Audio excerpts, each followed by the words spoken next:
All right. Well, welcome to episode 2 of The Modern Prescription. My name is Dr. Djokovic. I'm a facial plastic surgeon in Beverly Hills. And this is Dr. Jeff Toll. I'm in internal medicine. And we're going to be talking to you today about a wide variety of topics. This is a great episode. Almost as good as episode 1. This is better than episode 1. I think this is better than episode 1. If you miss episode 1, you should still listen to episode 1. So you can compare to episode 2. Exactly. And you probably didn't share it with your friends, which you should have. You should have. But you will after this episode. You should send it right now to your friends. Send it right now. We're going to talk about COVID and some things, masks. Yeah, COVID's back, masks and why people are pushing against masks. Are there issues with masks? Stress, a lot of stress. A lot of mental health issues around COVID. I feel less stressed after talking about this episode, but before the episode, I was stressed. Yeah, me too. Stress is a big thing, and de-stressing. So if you want to de-stress, you should probably listen to this episode. Definitely, and understand how you can individualize it for yourself. There you go. All right, guys, we'll Enjoy. tune in.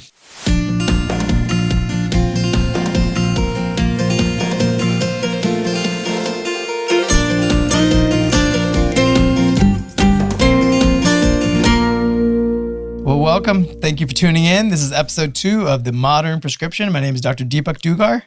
And this is Dr. Jeff Toll. And we thank you guys for tuning in last week. And we're super excited to talk about a whole array of stuff They must today. have loved last week's episode. Yeah, because they're back. Or they accidentally found us the first time. But either way. We thank you regardless. And so today we want to start off by talking about, the topic that we have to talk about. What's going on with COVID, Jeff? Oh, man.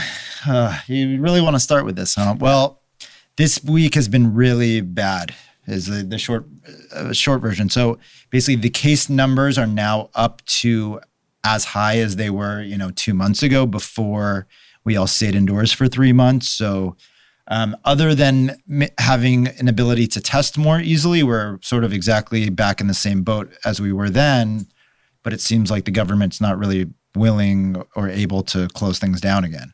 So do you think that the numbers are so high because of the reopening, or do you think it's because of something else? I sort of think it's really like 2 or 3 different things happening all at once. So in terms of the number of positive tests, for sure, the ability to test more is a contributor. And that's why we're seeing that the hospitalization rate and the death rate is not as high as it had been during, March. So if the way to think about it is back then we were only able to test people who came to the hospital. So the sickest of the sick. And now we're able to have nurses doing house calls to test people. There's drive-throughs in LA. There's free drive-through set up. So we're testing more people. So there's more positives. Right. That's one thing. Well, how long will those free drive-through? I heard that the government may start defunding those. Yeah. Well, this is expensive to do all this stuff. And the insurance companies were mandated to actually pay for COVID testing. Wow. And so I was just reading something today where the insurance companies, it's like a couple $1 billion already on COVID testing for free, COVID-related things. Wow. This is something a little off topic, but whenever the government does well-intentioned things, like forcing insurance companies to pay for certain things, the inadvertent consequences are that next year everyone's premiums rise, because what happens is the insurance company is going to make whatever profit it wants to make each year. And so if profits are slightly down because they've had more expenses on things like COVID testing, how do they raise profits? They increase premiums next year. So 2021, all of our premiums are going up. There you go. All right. So anyway, but back to the COVID thing. So we're seeing more hospitalizations in my hospital at Cedars-Sinai. There's a bunch of states, Florida, Texas, California, rates are going up for sure. We haven't seen a disaster like New York was, in March, but we're definitely worried that, cases are going up by 50% every couple days. And if it continues like that, we're going to have a problem. Wow. I think the main difference is now, these medications sort of work slightly. The real main difference is that we know that if you are at risk population, you stay indoors. And I think those people are respecting these social distance rules and everything. Whereas the 20 to 30-year-olds are back out at parties, at restaurants and doing their thing. And as I was saying last week, will some of them have severe courses and be very sick? Yes. But will most of them be pretty much fine? Yes. Yeah. And so we will all read in the news about a 32-year-old who was in the ICU on a breathing machine they will not have an article next to it about the other 10,000 32-year-olds that didn't have that course. Right. So they're both correct and trying to scare you in some mix of there. So, that's how it is. So with your patients right now in the hospital, like, are you seeing yourself beyond the data? Are you seeing more positive tests in your practice? Yeah. So we have had it's a little skewed again now because I'm doing so much more testing and I have this home testing service that we're doing. Yes. But we've seen more positives in the last 2 weeks than probably the prior 3 months total. Wow. Again, I'm testing more, but still. Wow, yeah. I will say that talking to all the positive patients, a lot of these people in their 20s to let's say early 40s are fever, back is aching for 3 to 5 days. Never short of breath, never, again, will you find people who have a severe course? Yes, but for the most part, and, like when I had coronavirus myself. Wait, you had coronavirus? Yeah. When did you tell get you that? I don't remember. When did you have it? I had it in early March. So, oh my God, like right when it started. So basically right when this whole thing started. Wow. We knew it was there. Okay. I had multiple patients in my office who were sick. Were you guys doing all the PPE and all that stuff? So the problem was this was like, no internist has N95 masks in their office before this. So I had a surgical mask, no face shield. Right. And was seeing a couple people. And I didn't want my nurses to be in the room. So I was swabbing the patients myself. Right. And then I luckily got started to have symptoms on a Friday afternoon. I self-quarantined. At that time, what was crazy was I was able to convince Cedars to test me so that I wouldn't infect patients. So I got a test on, I guess, the Monday. It took 7 days at that time to get results. So I didn't know. I was self-quarantined. I was sick. I had a fever for a day or two. So were you just doing like virtual stuff with your patients? I was actually working. I saw 20 patients a couple of days because it was in the heat of everyone worried. So everyone was calling, asking questions. Right. I actually, I did a segment on the CBS News. The second day of my fever. Oh my gosh. Interesting. Discussing COVID. Discussing COVID. God, that's crazy. How bad did your symptoms get? Did it ever get really bad? From my personal experience, it was less than some of the worst flus I've had. So maybe I would say a day and a half of fever. I had body aches that were pretty bad. So I felt like a really heavy workout, like lower back, stuff like that. But reasonable. I was not short of breath. I had a cough. Yeah. So have you ever tested yourself for the antibodies? Oh yeah, I have big time antibodies. Okay. So how do you know you have big time versus like, it's not just a positive or negative? So there's two different tests. The one that we're mostly doing is just to see if you have them or not. Yeah. The positive or negative. They're doing studies where they're trying to quantify how many antibodies and they're checking your titer. So I've just been interested to see how how long they're lasting for. So far, I still have quite a few. So Wow. That's amazing. So you're kind of in a way protected, but not totally. I already most of the time feel like Superman. So this is just like a little more of that. You look like Superman too. You got the hair. Thank you. You got the Clark Kent hair. So I was reading an article and I want to get your opinion on it about people doing all these weird homeopathic type of treatments for COVID now. I saw one about someone doing silver. Yeah, that one, colloidal silver. Colloidal silver and ingesting it orally. Yeah. So there's a lot of interesting things out there.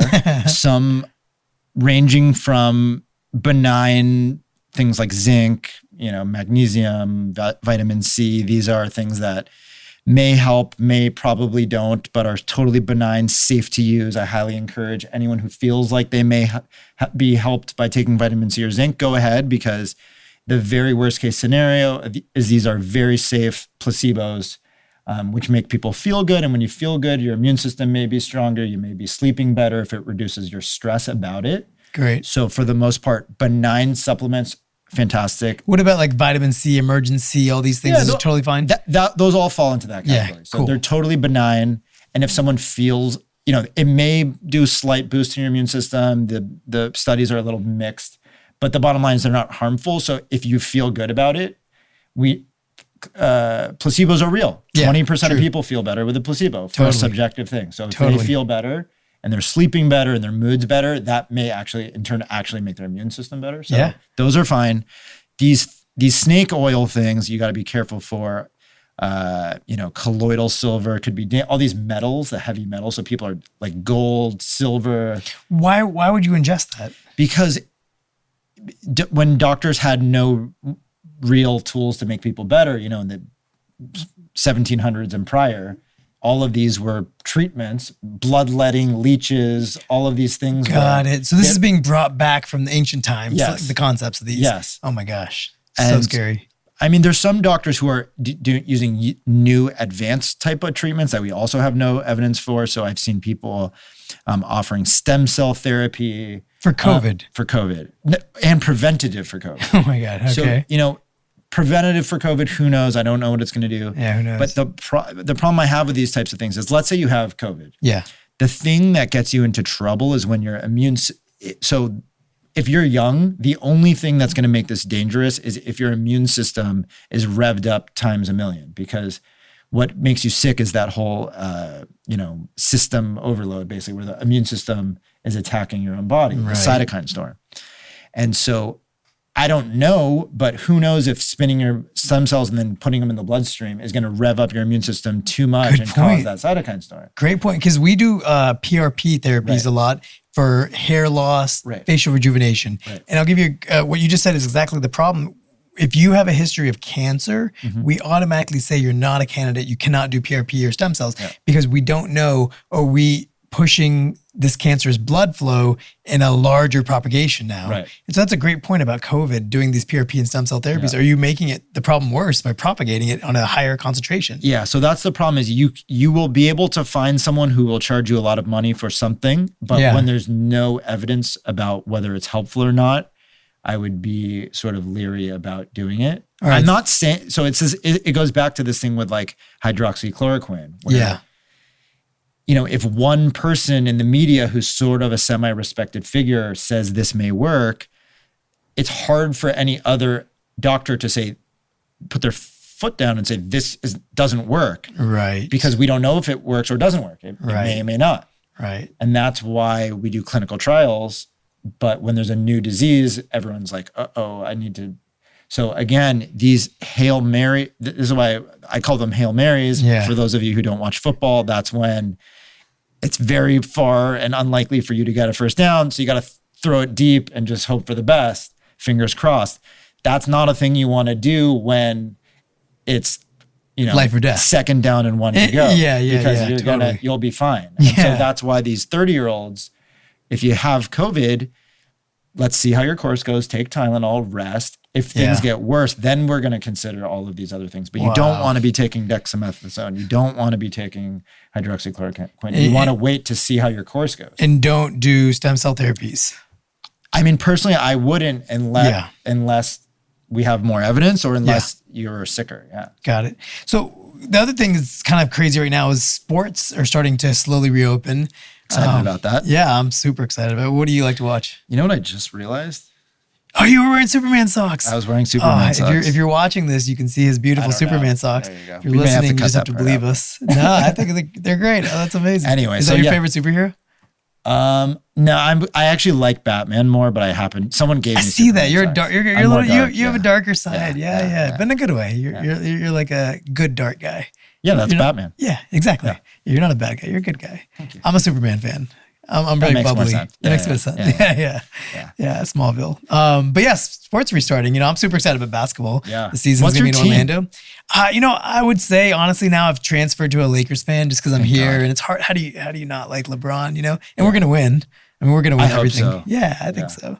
But some of the players are backing out. Did you hear Avery Bradley's not going to play? Did you hear that? So people are just saying no?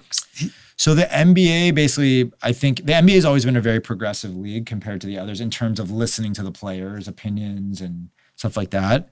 So the players' union essentially, in agreeing to come back and have the season, essentially said if people feel unsafe or have, for whatever reason, their family, they don't want exposed. They're allowed. They don't want to be. They're making everyone go into this bubble in Orlando, like away from their families for 3 months. Right.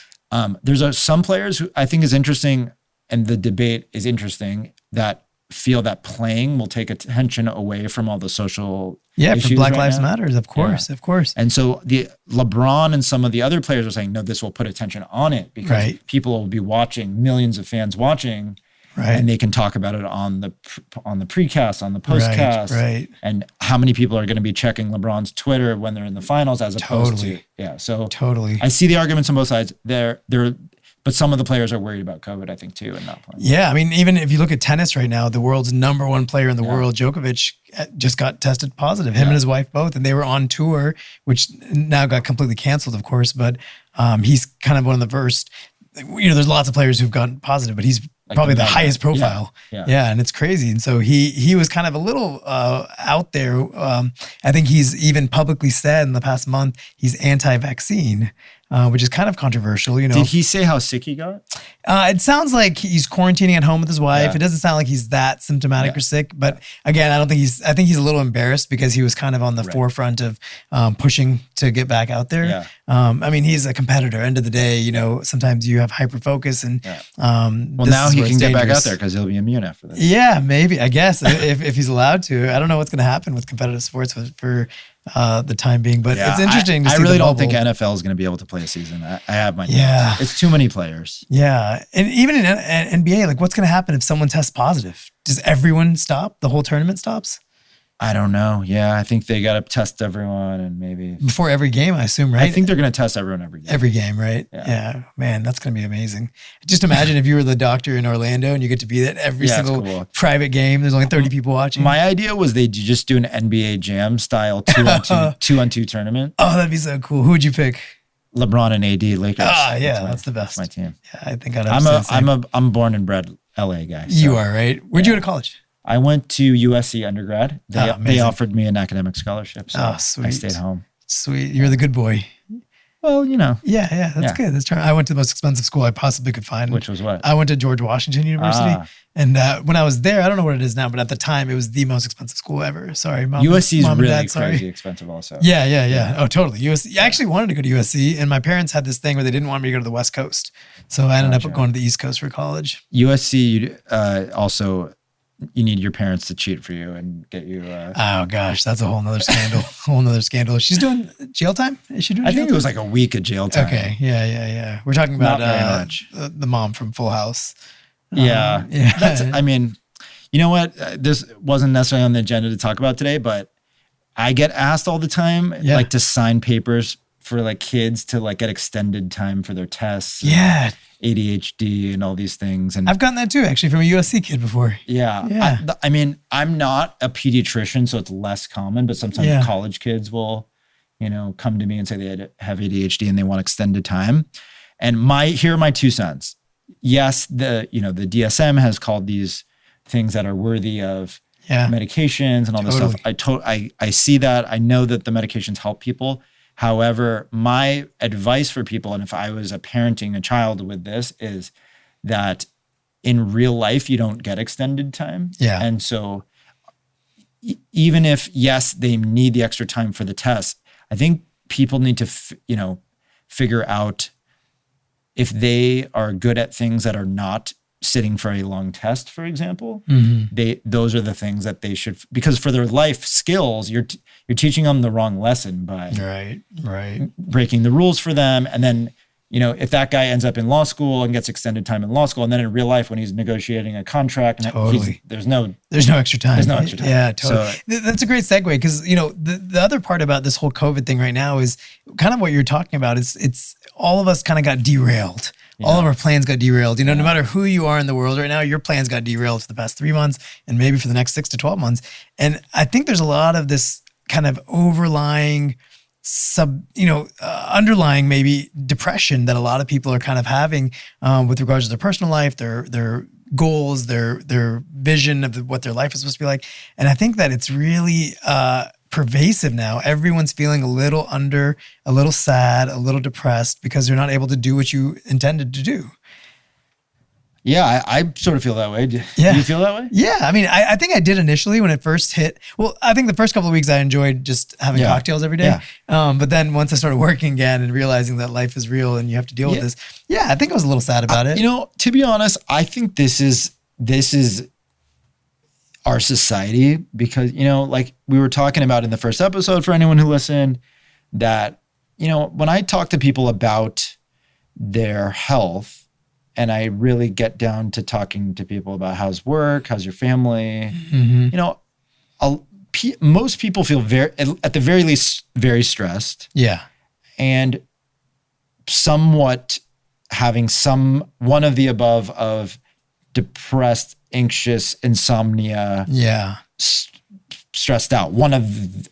Sometimes all three, sometimes one of them. Right. And that's like everyone, and everyone's sort of embarrassed to talk about it, except for the fact that every single person feels that way. Totally. And then that in turn, leads to a lot of medical type of problems. Yeah.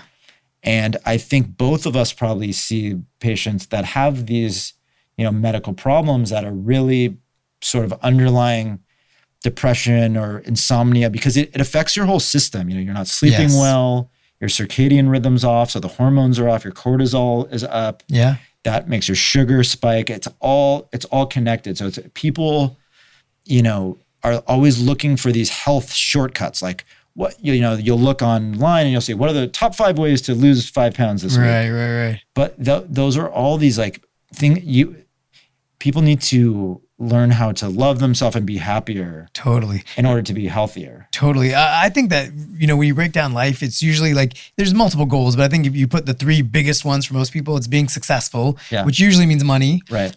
2 is being healthy. Everyone wants to be fit. Everyone wants to be healthy. Yeah. And then 3rd, everyone wants to be happy. Right. But the problem is like we have such a habit in this country, I guess the world, of fusing them.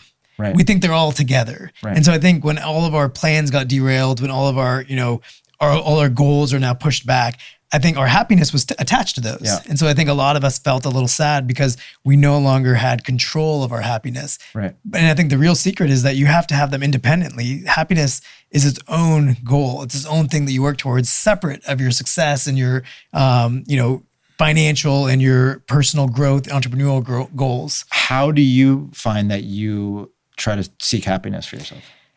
Oh man, that's a great question. Happiness. I think happiness, for what I've really over the years have come to realize, because, both of us are young entrepreneurial businessmen who also are physicians and run practices, right? And being young businessmen, young being the key word, is that there's so much stress thrown at you. You have to deal with things that you never even thought you have to worry about. Like, what is EPLI? Like, what is general liability insurance? Like all these things you never even thought of when you're in medical school. Yeah. So I think what I've learned is that, I don't want to be that guy. And I think I was that guy when I started my practice. I don't want to be that guy that's like super stressed out all the time, super high strung, super, pissed off all the time. Do you laugh during the day? Like on a regular basis? And I do now. I didn't when I was starting my practice. I was so high strung and I was so like, oh, I have to win. to win. And I feel like I didn't give myself the opportunity to enjoy. That's exactly it. That's what I'm learning and I'm realizing. And I think that's like Shaq.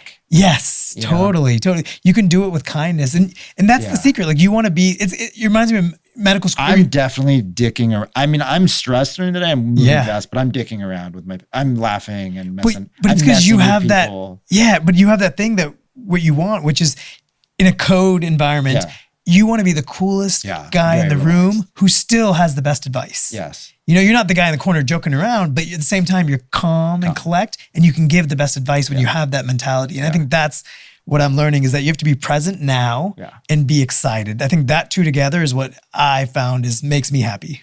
I agree. I think for me, what I try to do is if in the moment feeling stressed, I always try to zoom out and remember that it's ultimately like part of, for me, happiness is that journey of like seeing what I can do with my life and seeing where things can go. And so if I realize that, okay, today was a really stressful day, I saw so many patients and I had 8 emergencies and had to deal with this thing.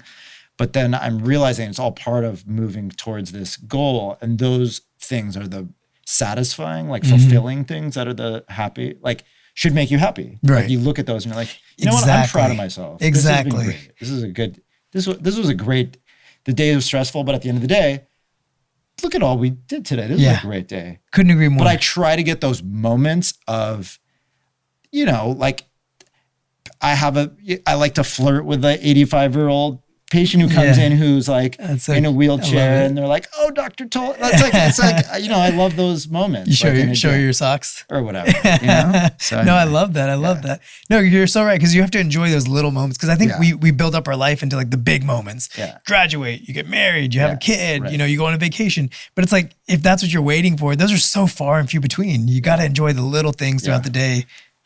I think. Do you find? Let me ask you a question. Do you find that that you have patients who feel like they've missed those things that then come to you to change their appearance to see if that will be the thing to fix? 100%. And that's a big part of my job. I really look at myself as like a psychiatrist with a scalpel. Right. Because if my whole purpose is to make people happy, right? Yours too, all of us. Yours is healthy and happy. Yes. Mine's mostly happy. But the real crux of it is, can I solve that problem that they're coming to me with a conversation, or do I need surgery? Right. And that's where I find myself as a very ethical plastic surgeon. The goal is not to operate; it's to solve their problem. If their problem is because I'm a doctor. I still look at myself as a real doctor, and so if I can solve their problem with a good conversation, that's all I want to do. I don't want to push them towards surgery. So I usually reserve surgery for patients who are really, really balanced and understand where they are mentally, physically. Right. They appreciate confidence being beauty more than external. Yeah. And they really have a small worry about it. Right. That I think is a great candidate. Yeah. But if someone comes in with this kind of deep psychological, underlying tone of depression, sadness, I hate myself, I don't like my life. Right. I don't operate on those type of people, because I don't think it's beneficial for them. I think I'm going to potentially make their problems worse. I've seen, and sometimes that happens. Yeah. I have a friend who does body, like breast and body plastic surgery. And he referred me a patient who was coming to him, basically had a breast surgery in the past and had them removed because she thought they were making her sick. Yeah, that's a big topic right now. And then was basically BII, breast implant illness. Yeah, it has its own name. Yeah. So she went to him mostly for the cosmetic appearance after taking them out. Okay. But then he was worried about, could she have this illness? Right. So it's asked me to take a once over.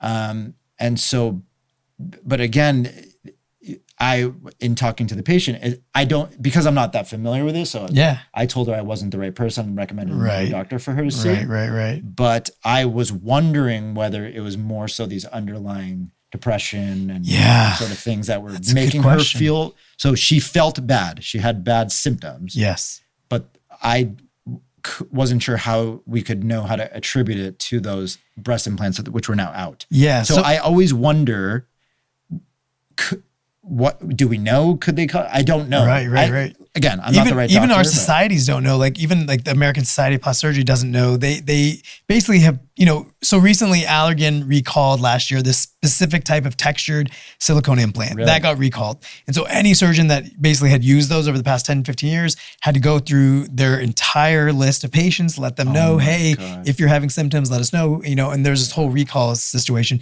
I mean, just recently, maybe a few weeks ago, Chrissy Teigen publicly talked about how she got her implants taken out. She didn't really explain if there was symptomatic or if it was just a cosmetic thing. I'm not really sure why she did it, but she ended up having to. She didn't have to, but she, out of the goodness of her heart, she's a really open type of celebrity. She talked about it because she got bullied because she got a COVID test. And she posted about it, and everyone was, that was like, a month ago, whenever it wasn't as easy to get tested. And people were like, oh, you're so privileged. And then she finally was like, listen, guys, I'm not privileged. It was part of my pre-op regimen. My doctor required me to, you jerks, I'm getting my breast implants taken out. But breast implant illness is a real thing. I don't know what the cause is. I don't know what the root, I think there is a connection to other diseases like fibromyalgia, IBS, there's some sort of connection to it, but it's very vague. I've seen more of actually is a similar type of thing with like hip and knee implants. Oh, interesting. From the metal leaches out. Interesting. Yeah. Because the FDA is a little sketch, but basically some of these not medications, but especially the what I don't even call them devices. Yeah. So whatever you call them, medical devices. Yeah, the approval process is much easier. So if you are similar to or like a pre-existing product, you don't have to go through quite as much of the thing versus the medication. Yeah. And so you can put a metal hip in someone, and of course it's going to work and they're going to walk better. But you don't know, like they don't require you to watch people for 10 years to make sure they don't have some illness. Because the likeness that they got through the process. Yeah. So I know that's happened before. Yeah. That's a great point. Crazy. I think those are all probably very similarly related. Leeching. I just like to stay away from scalpels personally. Yeah. I do too. If I can avoid it, I do too. So I don't like blood really. No, it's funny. The other question right now that everyone's going nuts about is, this is kind of taking it back to the COVID thing. Why is there so much pushback on masks? Why are people anti-mask? Like, why is that a topic? My personal opinion, I guess that's why we're here, right? My personal opinion. Yeah. My personal opinion is they want to hear yours. It's become a political issue because the president made it a political issue. Mm-hmm. And Fox News sort of made it a political issue. Unfortunately. Do you think people are emotionally not wearing masks? It's not like an actual mental health? I think the 20 to 30-year-olds don't care. They're willing to get coronavirus to be at a party. Okay. That's fair. But the like 40 to 60-year-old, like everyone 70 and older seems like they're wearing a mask because they're fucking scared. But the 40 to 60-year-olds, I think are very much along party lines of if they're wearing a mask or not. Yeah. Like that Trump rally, like with however many people who got to show up, all not wearing masks. I mean, it's scary. It's scary. Arizona, right? And I think it was in Oklahoma. Oklahoma, you're right. Yeah, Tulsa. Yeah, you're right. Yeah, but I think he has another one in Arizona where the cases are spiking. Yeah, and actively. Actively spiking. Brilliant. Yeah, and I was reading this other thing because a lot of people are trying to make excuses of why you don't wear a mask. One thing, let's go through them. So one, people say that it decreases their oxygenation and they're rebreathing their CO2. That's one big reason a lot of people say they don't want to wear masks because they need oxygen. Okay, that is counterintuitively such a great point because let's say you're a person who has trouble breathing. Mm-hmm. Who is the most at risk for COVID? Yeah, you. Person who has trouble breathing. Yeah. So if you have trouble breathing to the point that you can't breathe comfortably in a mask, there is no person who needs to wear a mask more than you. My God. That was so well put. That was like perfect. I love that. That should be everywhere. Yeah. That's amazing. Yeah, you're so right. I'll tell you what I've had. Men and women, mostly women, who I've seen over the last month or so with acne breakouts in the areas of the mask. Maskne. It has a name? It has a name, yeah. Mask acne. Maskne. Wow. Yeah. I'm so out of the times, I think. Maskne is what they got. So what do we do about this? So it's interesting. So I think with masks and with skincare, I think there's kind of this concept of, you just throw your dirty mask on and go about your day. And it's also separated between lay people and healthcare workers. Because obviously you saw those images in the news, healthcare workers, you yourself, when you're wearing the N95 in the hospital and you leave the marks on your nose. So I think one is definitely you have contact abrasion. So it's kind of like acne mechanica, we call it, where you literally get an abrasion from the mask that's causing you to have acne type symptoms. So the bacteria is getting in these micro abrasions. Exactly right. That's exactly what it is. So what we recommend is of course, we all wash your hands before and after leaving the house, stuff like that, but also washing your face before and after you come home.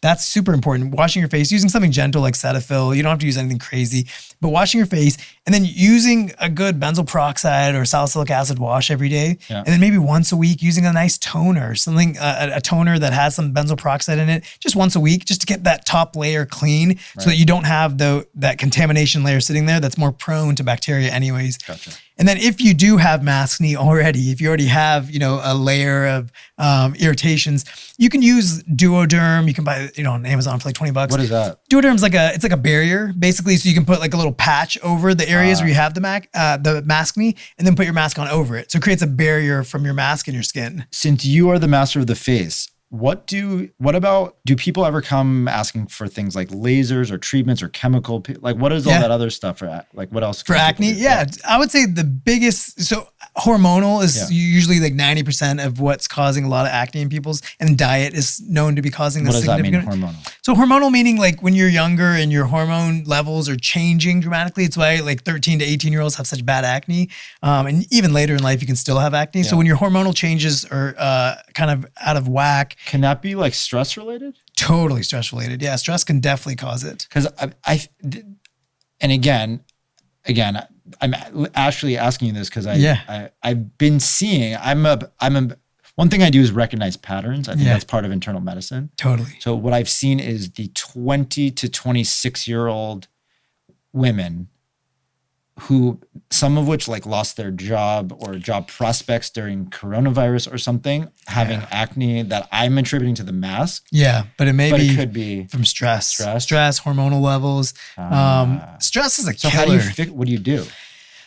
So you have to deal with the stress. You deal with the stress. Then what do you do? So, for the skin, what do you do? So I think one is getting on a really good regimen. So making sure you're cleaning your skin, making sure you're doing things like a toner once a week, you're using benzoyl peroxide or salicylic acid daily. Do you do things like recommend birth control or metformin or what are all the testosterone? Yeah, so I don't personally, but most dermatologists would take care of skin stuff. But yes, spironolactone, birth control, these are kind of medications that you can take to help control it. Low dose antibiotics are very common nowadays, like doxycycline people take for their acne.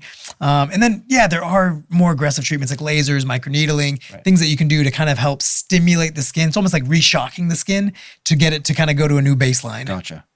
Interesting. Yeah, but I think skin health is huge, and I think stress is probably way worse than anything else. It always comes back. Honestly, it all comes back to stress. It does. It's like, someone's a diabetic and 40 pounds overweight, and they go to their doctor, and what does doctor say? Doctor's like, hey, Bob, you got to lose 40 pounds for me this year. Right. Okay, great. But then you ask him what's going on, and they're having money problems and this, and it's stressful, and the job and the whatever, and he's stress eating, and he's not sleeping well, so he's drinking at night, and it just always comes back to stress. Yeah, it's a cycle. It's a big cycle. Why are we so stressed? Yeah, it's a good question. Why are we so stressed? Do you feel like you're stressed on a daily basis or just depending on the day? I am micro stressed in moments and macro not stressed at all. That's amazing. That's great. It took me a long time to get to this. Agreed. Yeah, it takes time. If you're young and you're listening to this, it takes time. You'll learn the patterns, just like you do so well in your practice. You'll learn the patterns of yourself too. I think the big thing is to recognize what you're doing by checking yourself every once in a while. And figuring out so this is another thing I talk to my patients about all the time, is the stress reduction things.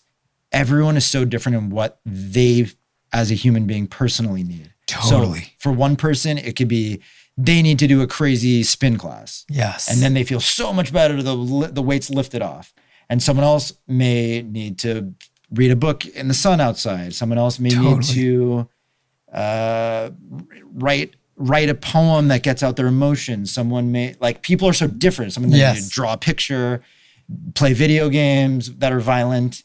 Yeah. Whatever it is, everyone is so different, but you just be true to yourself and not read about, stress reduction like that. Yes. That's I think part of it is learning who you are, what you are, and just doing what you need. Totally. And also, this is another point that I talk to my patients about a lot is when a big heavy burden of the stress is taking care of family and or spouse.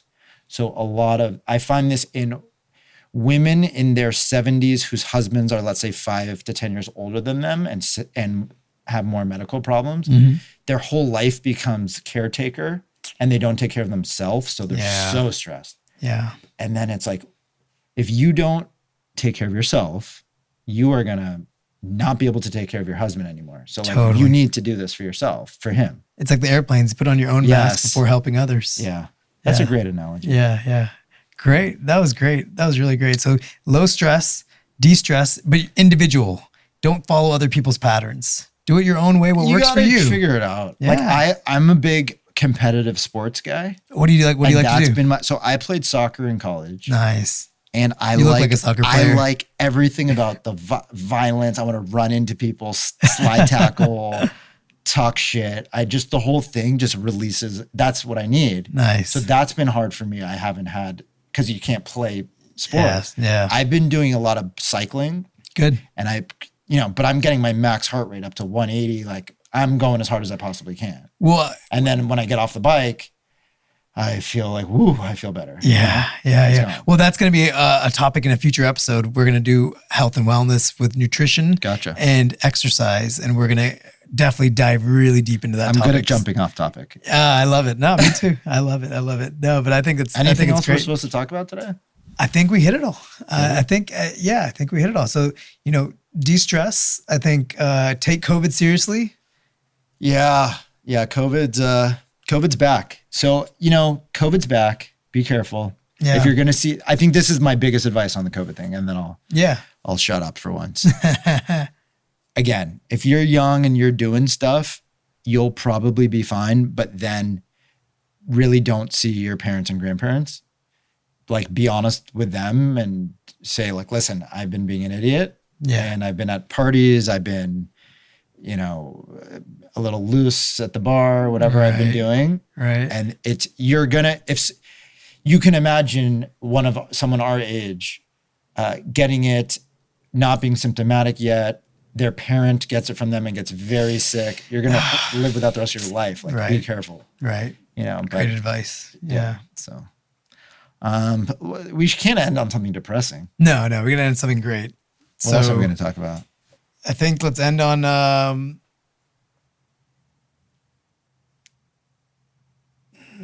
maybe we are going to end on something. Yeah, maybe we are. What else can we quickly say? Nothing? Should we recap some of the just last couple of tidbits on the mental health stuff and just to recap it and then we're done? What? Like our last little advice on the mental health stuff and then we're done? Okay. Just a little. Yeah. So I think the big reminder from my perspective that I do for myself every day is just remind myself to compartmentalize success, happiness, and health. They're all different. You got to focus on them individually because I think if you try to make them all into one, as soon as one of them gets hit a little bit, they all get hit. So focus on your happiness individually. Gotta laugh. You gotta enjoy the problems too. Because whatever problems you have today, even if you solve it, there's gonna be a new one tomorrow. I've never woken up and had a day with no problems.